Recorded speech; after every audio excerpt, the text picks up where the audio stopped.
It began on a rainy Thursday afternoon. Leah hadn't planned to remember him. The sky was grey. The hum of traffic outside her apartment was steady low. The scent of acrylic paint lingered from last night's unfinished canvas. Life moved quietly. She was cleaning, half-heartedly, dusting shelves she hadn't touched in months, rearranging corners that hadn't mattered in years. Then it happened. A box fell from the top shelf of her closet. A soft thud. A cloud of dust that danced in the golden window light. And just like that, everything changed. She almost didn't look inside. But curiosity, no, something deeper, something closer to intuition, pulled her in. It wasn't just a box. It was the box. The one she had sealed shut 7 years ago. It was small, weathered, edges frayed, one corner bent like it had carried too much weight for too long. Leah ran her fingers over the top gently, as if the cardboard might whisper answers she was too afraid to ask. Then she opened it. Inside, letters. Dozens of them. All addressed to one name. Eli. Her breath hitched. 7 years ago, he vanished. No goodbye. No note. No phone call. Just disappeared. As if their chapter had never existed. And in the void he left, Leah wrote. Late into the night. By candlelight. On bad days. On birthdays. On the days it rained. Letters she never sent.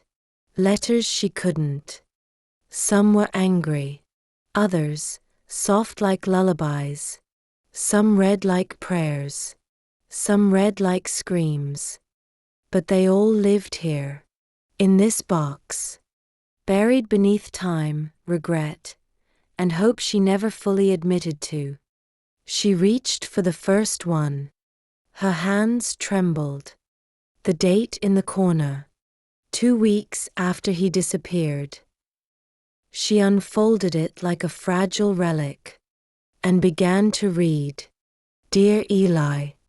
I still don't understand why you left. Maybe you never meant to stay. But I did. I meant every word I never had the courage to say. I still wonder, when it rains, do you think of me? Because I think of you. I always did. But I didn't say it then. Maybe that's why it hurts now. She closed her eyes. And just like that, memory swept her away. To the university library, where she first saw him.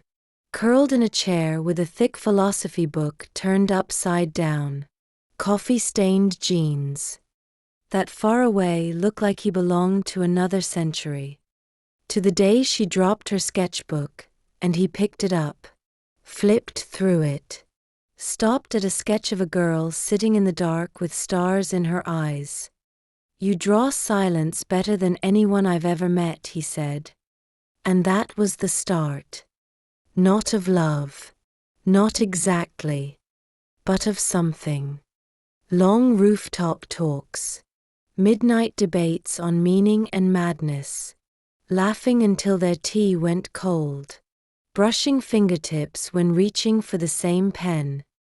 They never defined it. Never gave it a name. And then, he was gone. Like a ghost who forgot to haunt her. Leah opened another letter. You once said disappearing was easy if no one noticed. But I noticed, Eli. And I kept noticing every single day you didn't come back. She placed the letter on the table. The box felt heavier now. Full of things unsaid. She stood up. Rain was falling outside, tracing delicate lines on the glass like tears that never reached the floor. And then, her phone buzzed. A message. She picked it up, still half in the past. Just one line. From Maya. An old friend.